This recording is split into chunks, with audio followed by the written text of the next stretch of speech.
Merci beaucoup pour l'introduction. Alors, ça fait vraiment plaisir d'être ici aujourd'hui avec vous. Je souhaite remercier les organisateurs de l'événement de m'avoir invité. Donc, je pense que justement le sujet est un sujet extrêmement important qui a été au centre de nos activités au CICDI depuis 2015 en fait. Quand on a vu la situation qui s'est produite en Syrie, ça a apporté certaines questions de nos gouvernements en fait, provinciaux, territoriaux et fédéraux, à savoir quelle façon pratique en fait on pourrait mettre en place pour tenter d'appuyer évidemment l'insertion et l'intégration des personnes réfugiées qui viendraient au Canada dans ce contexte-là. Donc la crise syrienne en fait a beaucoup affecté les régions voisines, mais elle a aussi affecté ici au Canada où on a eu un nombre assez important de réfugiés syriens qui sont arrivés au Canada au cours des années suivantes. Donc, cette question-là a apporté le CICDI, en fait, à collaborer avec la communauté pan-canadienne, donc différents secteurs d'activité, dont les établissements d'enseignement supérieur, évidemment, pour l'admission, les ordres professionnels pour l'accès aux professions réglementées. Nous avons aussi les gouvernements, évidemment, qui sont importants aussi au niveau des politiques et des règlements. Et aussi les employeurs qui ont un rôle important pour l'employabilité de ces personnes. Donc, nous avons vraiment tenté de rassembler premièrement les gens, tenter de voir quelles étaient les pratiques exemplaires dans le domaine, formuler certaines recommandations que l'on peut utiliser en fait, en pratique, et aussi accroître cette coopération intersectorielle. Et la journée d'aujourd'hui est une excellente opportunité, un excellent exemple de cette coopération où nous avons différents secteurs qui sont regroupés ensemble pour vraiment tenter de trouver des solutions. En fait. Donc l'événement d'aujourd'hui, si vous avez besoin d'accéder à la présentation d'aujourd'hui, il y a beaucoup de références en présentation que vous pouvez utiliser par la suite pour faire des recherches. Donc elle est disponible dans une pochette virtuelle, je crois, et elle est aussi accessible à l'adresse en haut, le cicdi.ca/TCN. Donc, ma présentation, je vais commencer en premier pour vous donner un peu de contexte sur notre organisme et quelle place on prend en fait dans le secteur. Ensuite, je vais discuter des obstacles auxquels font face les personnes réfugiées. Je vais aussi parler du cadre juridique parce qu'il est très important et Maître Otis, entre autres, soulever un peu ce contexte. Donc, le cadre juridique est important, c'est très important. Ensuite, les récentes initiatives. Donc, c'est là qu'on va voir du côté pratique quelles sont les initiatives qui ont été mises de l'avant au niveau pan-canadien et aussi à l'international, qui pourraient ensuite vous informer sur différentes initiatives que vous pourriez aussi participer ou faire au sein de votre organisme. Et finalement, des pistes de réflexion, donc à savoir comment on peut appliquer ces pratiques-là en fait, et quels seraient les obstacles, mais aussi les opportunités en fait. Et terminer par une période de questions et voir des questions sur les initiatives. Donc, simplement par contexte, en fait, l'éducation est de responsabilité provinciale et territoriale au Canada. Et donc, nous avons 21 ministères de l'éducation. Les ministres de l'éducation ont décidé de se donner un conseil des ministres. Donc, nous avons le conseil des ministres de l'éducation au Canada. Donc, évidemment, le Québec est l'un de ces ministères, donc le ministère de l'Éducation et de l'Enseignement supérieur du Québec. Et donc, dans ce contexte-là, les ministres utilisent le Conseil des ministres pour se donner un forum, en fait, pour travailler sur des initiatives, des projets communs à tous les provinces et territoires. Et évidemment, la reconnaissance des diplômes est l'un de ces sujets. Donc, c'est un sujet très important pour eux. Et ils ont en fait créé en 1990 le CICDI, donc le CICDI, notre organisme. Le CICDI a été créé suite à la ratification d'une convention de l'UNESCO. Et donc, nous devions créer au Canada un centre d'information pour tenter d'appuyer en fait les personnes qui souhaitent profiter de la mobilité. Et donc, par exemple, des personnes qui souhaitent s'établir au Canada, donc quels sont les processus qu'elles doivent suivre pour poursuivre des études, accéder aux emplois réglementés, accéder au marché du travail, donc toutes ces questions-là. Mais on pense aussi à l'inverse. Donc nous avons par exemple des étudiants qui ont étudié dans nos établissements ici au Canada, qui ont des diplômes d'études et qui souhaitent s'établir dans d'autres pays à l'extérieur du Canada. Et donc le centre d'information leur permet de tisser ces liens et de s'assurer qu'il y a une reconnaissance des diplômes. Et donc, nous sommes en fait un service des gouvernements provinciaux et territoriaux, évidemment. Dans ce contexte-là, qui est dit très décentralisé, en fait, l'évaluation des diplômes est aussi décentralisée. Ce qui veut dire qu'il n'y a pas d'organisme central, un organisme au Canada qui fait de l'évaluation de diplômes, mais plutôt plusieurs. Et donc, les gouvernements provinciaux ont décidé à ce moment-là de cette approche décentralisée, de créer des services d'évaluation.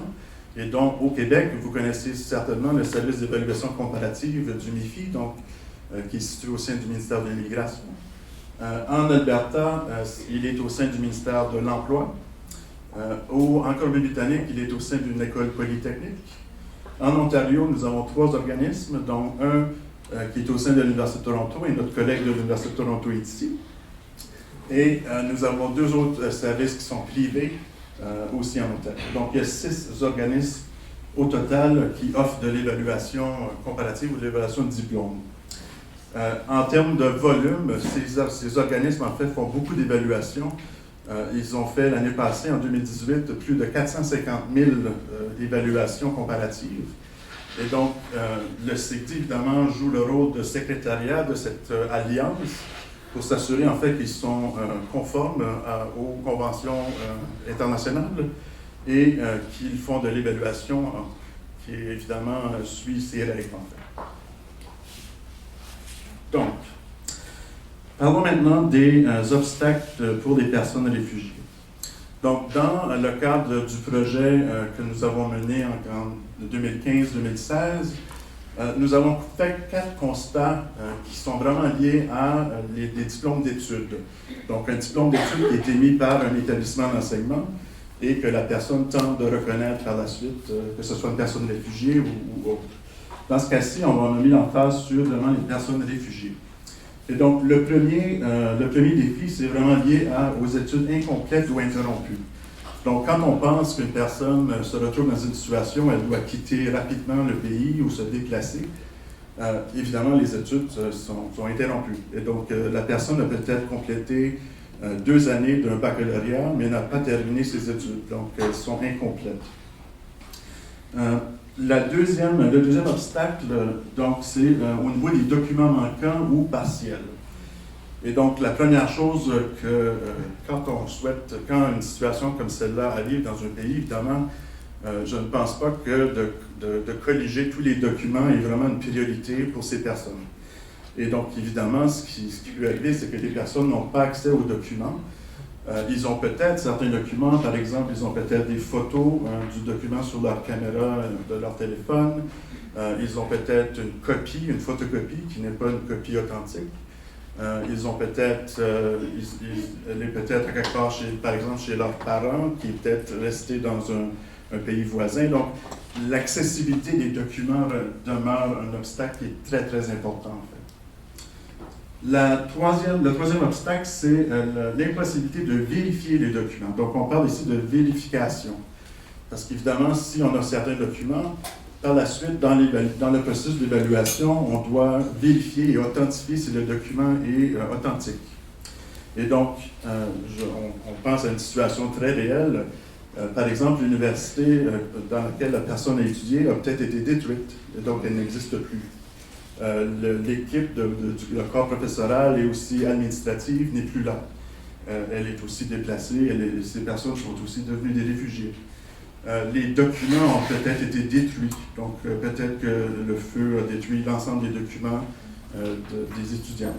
Et donc, comment en fait on peut authentifier ou garantir que la personne a effectivement étudié à cet établissement et que le document est authentique?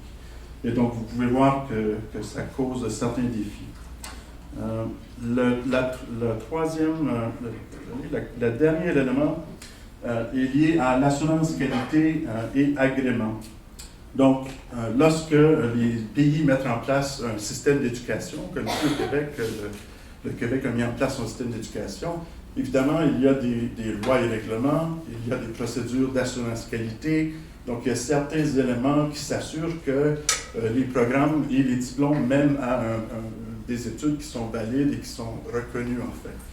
Et donc, lorsqu'on se met dans une situation où le pays est en guerre, évidemment, le gouvernement est tombé, ces processus n'existent plus, ou ils sont mis en pause. Et il faut penser aussi à long terme. Donc, un pays qui est en guerre et qui éventuellement se remet sur pied, il faut penser que ça va prendre peut-être des décennies à ce que la situation revienne à la normale. Et donc, dans le temps, dans l'immédiat, c'est vraiment un défi et aussi à long terme. Je soulève seulement, par exemple, l'Afghanistan. Donc, l'Afghanistan a été un pays affecté par la guerre il y a plusieurs années, mais on voit encore des séquelles aujourd'hui par rapport à les processus d'assurance qualité et de reconnaissance des diplômes. Donc, passons maintenant au cadre juridique. Donc, évidemment, la Convention de 1951 et par rapport au statut des réfugiés et le protocole de 67 sont très importants. Donc, le Canada a ratifié ces conventions et donc ça veut dire que nous sommes, au terme du droit international, nous devons respecter ces obligations. Il y a 3 articles précis dans le protocole qui parlent de l'accès aux professions réglementées. Et donc, cet élément-là est un élément très important. Ensuite, l'UNESCO, qui parle un peu plus d'éducation, donc au niveau de l'éducation, fonctionne dans un contexte administratif qui est régional. Et donc, nous avons 5 régions administratives de l'UNESCO, donc l'Europe. L'Europe inclut l'Amérique du Nord, donc le Canada et les États-Unis font partie de la région Europe. Ce qui veut dire que le Canada, en fait, a ratifié 2 conventions. Donc, la première convention de première génération en 1979, qui était la convention sur la reconnaissance des diplômes. Et donc, récemment, nous avons ratifié la 2e convention, donc de 2e génération, qui est une mise à jour, en fait, de 97. Donc, ce qui veut dire qu'il y a un article, l'article 7 de cette convention porte sur la reconnaissance des diplômes des réfugiés. Et ensuite, nous avons maintenant une belle opportunité, en fait, d'une nouvelle convention, là, on appelle la Convention mondiale. La Convention mondiale est une convention qui vient tout juste d'être adoptée, donc il y a 2 semaines, à l'UNESCO, donc à la Conférence générale de l'UNESCO. C'est une convention qui va maintenant s'élargir, pas seulement les 55 pays de la région Europe, mais l'ensemble des pays. Et donc, nous avons une opportunité, en fait, de accroître ce cadre juridique, pas seulement à 55 pays, mais à l'ensemble des pays de la planète, ce qui est une très belle opportunité. Ce qui veut dire que la Convention est maintenant ouverte à la ratification.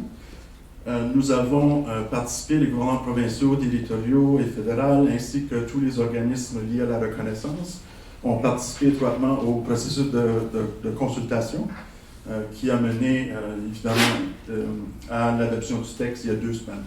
Et donc là, on continue d'appuyer les gouvernements provinciaux et territoriaux pour voir s'ils souhaitent ratifier la Convention éventuellement. Dans cette Convention, encore une fois, l'article 7 parle encore de la reconnaissance des qualifications des personnes réfugiées. Ensuite, on a parlé du contexte international. Donc, évidemment, là, on se rapproche du contexte des provinces et territoires, donc au Canada. Évidemment, nous avons 13 assemblées législatives, ce qui veut dire que nos provinces et territoires adoptent des lois et règlements qui sont étroitement liés, dans plusieurs cas, à la reconnaissance des diplômes. Donc, on pense, par exemple, aux organismes de réglementation, où l'accès aux professions est l'un de ces éléments-là. Donc, certaines provinces ont, par exemple, mis en place des commissaires qui, en fait, veillent à ce qu'il y ait un processus qui permette aux personnes réfugiées et aussi aux personnes ayant des diplômes d'études internationaux d'accéder plus facilement aux professions ou de façon équitable, en fait. Donc, c'est un bon exemple de loi et règlement qui est appliqué pour cet élément-là. Ensuite, j'ai parlé que la reconnaissance des diplômes était très décentralisée au Canada. Donc, on a des reconnaissances de diplômes aux fins d'études, donc poursuite d'études dans un établissement d'enseignement. On a aussi aux fins de certification professionnelle, donc accès aux professions. Nous avons aussi accès au marché du travail. Et donc, les organismes qui règlent, en fait, ou qui gèrent ces processus sont très décentralisés et il y en a un nombre assez important. Et donc, quand on pense à nos établissements d'enseignement, évidemment, nous avons beaucoup de collèges et universités au Québec et au Canada qui font de la reconnaissance. Ensuite, les organismes de réglementation, nous avons beaucoup d'ordres professionnels qui font aussi de la reconnaissance. Et finalement, le plus grand groupe, ce sont les employeurs. Donc, les employeurs, lorsqu'ils embauchent des personnes, évidemment, la reconnaissance des diplômes est très centrale à l'embauche.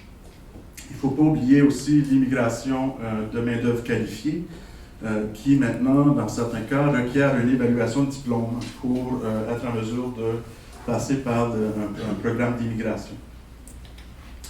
Et j'ai parlé tantôt des 6 services d'évaluation qui ont été mis en place pour faire de l'évaluation comparative. Donc, au Québec, le LIFI avec son service d'évaluation comparative. Et il y en a dans d'autres provinces aussi. Donc, il y a 6 services au total qui jouent un rôle, en fait, dans cet écosystème de reconnaissance.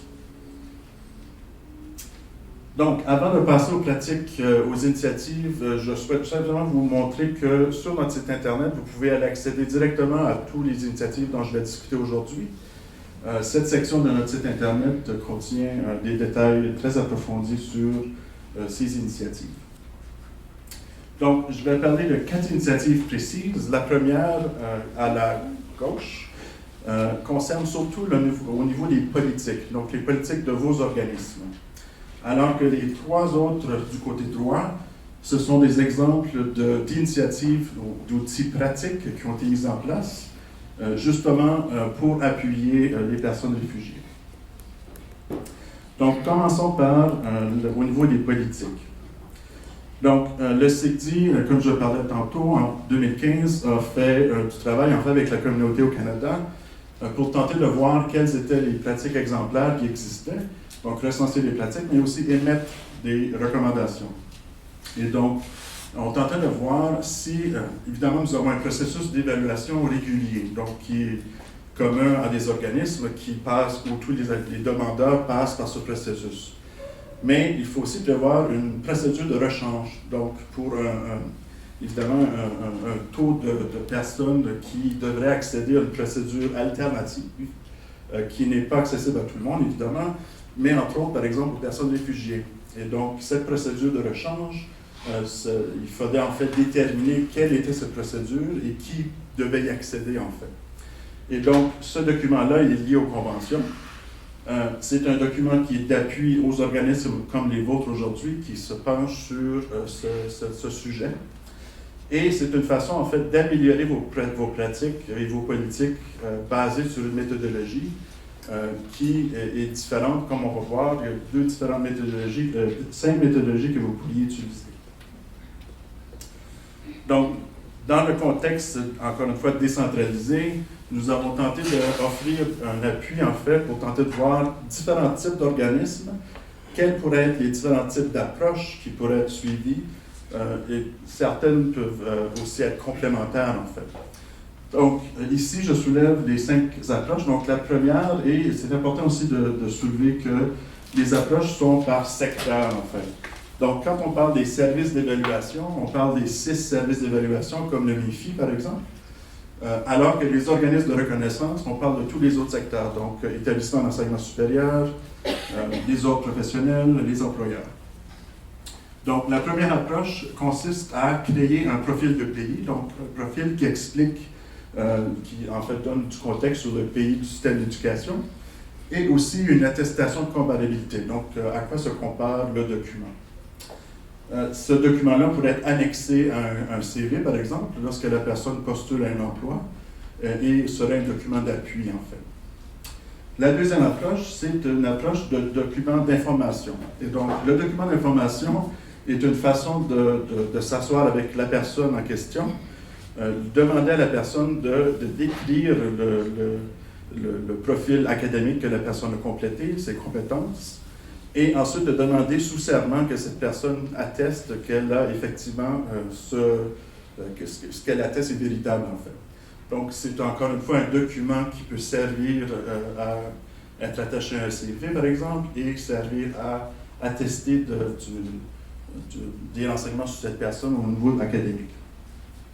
La troisième approche est que certains documents sont disponibles.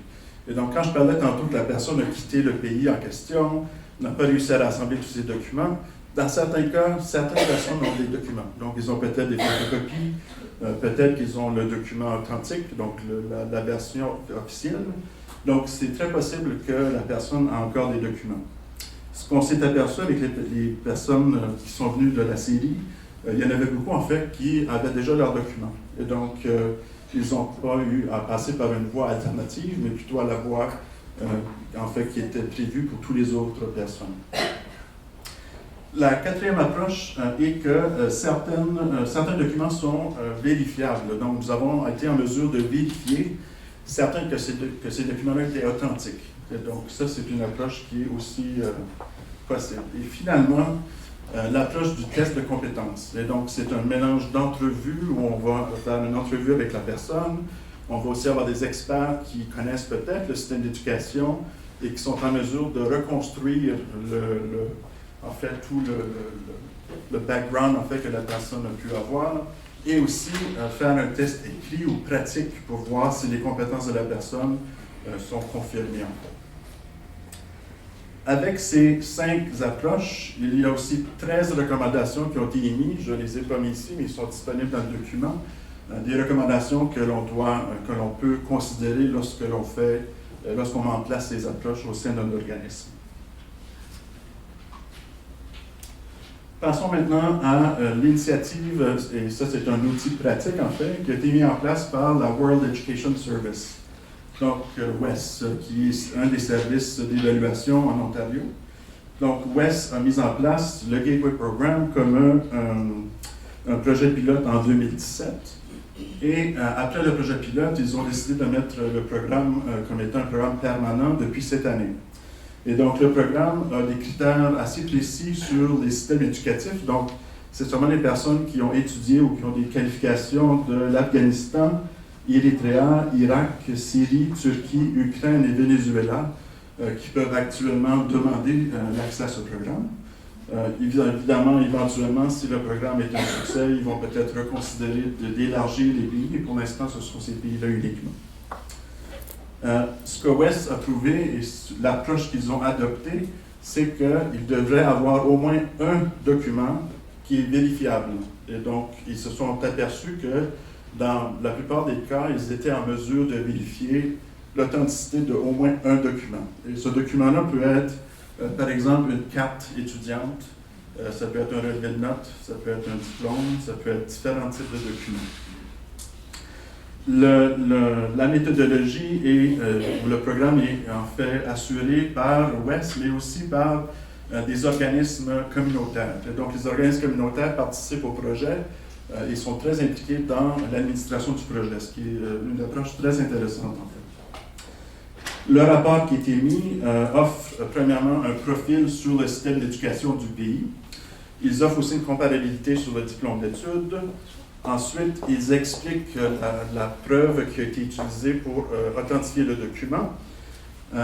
Ils ensuite expliquent la méthodologie et la marche à suivre. Donc, qu'est-ce qui est possible après? Donc, le document contient beaucoup d'informations pour appuyer les personnes réfugiées.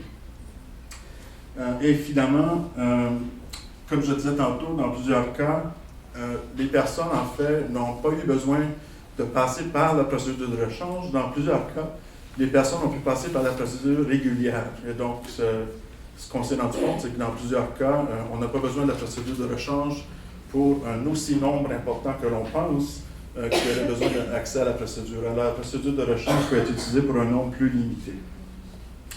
J'ai aussi mis quelques exemples de réussite, en fait, donc des personnes qui ont attesté ou qui ont passé à travers le programme et ensuite ont parlé de leur expérience par rapport au programme. Passons maintenant au programme, aux initiatives à l'international. Et donc, il y a 2 initiatives qui sont très intéressantes et que l'on va discuter un peu plus dans l'avenir, j'ai l'impression, au Canada. La première, c'est le passeport européen des qualifications des réfugiés, donc le EQPR. Le EQPR a été mis sur pied comme projet pilote en 2017 par le Conseil de l'Europe. Donc, le Conseil de l'Europe, c'est un des secrétariats de la Convention de Lisbonne que nous avons ratifié. Et donc, depuis, dans la deuxième phase du projet pilote, le Canada, donc notre organisme, s'est joint en fait comme partenaire au projet parce que c'est un projet très intéressant. Donc, c'est un outil universel, en fait, c'est un outil qui a été mis en place dans la région Europe mais qui évidemment pourrait se retrouver dans d'autres régions. Donc une personne réfugiée pourrait tenter d'utiliser le passeport dans une autre région autre que celle de l'Europe. C'est basé sur une méthodologie, évidemment, donc que certains documents sont peut-être disponibles, qu'on vérifie l'évaluation antérieure que la personne a suivie et aussi des entretiens structurés. Donc, la personne a suivi avec un évaluateur de diplôme un entretien. Ce qui a été mis ensuite, c'est une évaluation, un document en 3 parties. Donc, il y a une partie évaluation du diplôme, il y a une partie explication sur quelle est la méthodologie, et finalement, la voie à suivre. Donc, qu'est-ce que la personne réfugiée peut faire après avec ce document-là en main. Ensuite, évidemment, ce qui a mené après le EQPR du Conseil de l'Europe, l'UNESCO s'est intéressé à ce passeport-là, mais pour le rendre universel. Donc, pas seulement pour la région Europe, mais pour l'ensemble des pays. Et donc, cet été, en juillet, en fait, l'UNESCO a commencé un projet pilote pour son passeport de qualification pour les réfugiés et les migrants vulnérables. Et donc, c'est très intéressant parce que là, maintenant, la même méthodologie du EQPR pourrait être utilisée, en fait, avec le passeport de l'UNESCO pour l'ensemble des pays. Donc, je vais ensuite vous mener vers d'autres initiatives qui sont peut-être aussi intéressantes. Il y en a certaines qui sont canadiennes, donc, par exemple, Ingénieurs Canada. Il y a aussi, au niveau des CAPLA, qui fait de l'évaluation non formelle, donc des compétences, et vous pouvez accéder à ces ressources-là sur notre site Internet. Terminons maintenant avec des pistes de réflexion. Donc, j'ai divisé en fait en 2 sections, donc à l'interne, donc au sein de votre organisme, quelles pourraient être certaines pistes, mais aussi externes. Donc, à l'interne, évidemment, lorsque l'on tente d'appliquer des nouvelles procédures ou des nouveaux processus, il y a toute une gestion du changement que l'on doit gérer, évidemment, avec la gouvernance de notre organisme, mais aussi les employés qui vont être chargés de ces processus-là. Donc, cette sensibilisation doit faire partie du processus d'adoption, de réforme de vos politiques.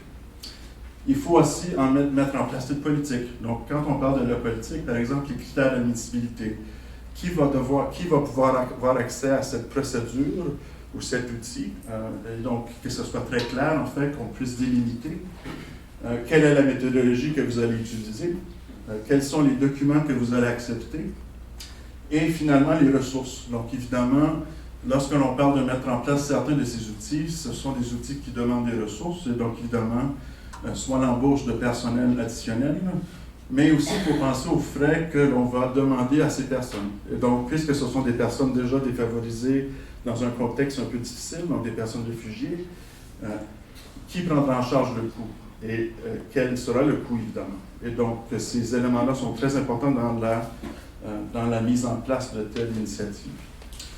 Au niveau externe, je pense que c'est très important de recueillir et de diffuser l'information sur les options. Et donc, la journée d'aujourd'hui est un bon exemple de ça. On tente de voir quelles sont les initiatives, quelles seraient des pistes possibles, mais aussi, il faut penser aux personnes qui vont nous contacter, les personnes réfugiées, avoir l'information pour leur donner les marches à suivre. Et donc, quelles sont leurs options pour la reconnaissance de leur diplôme.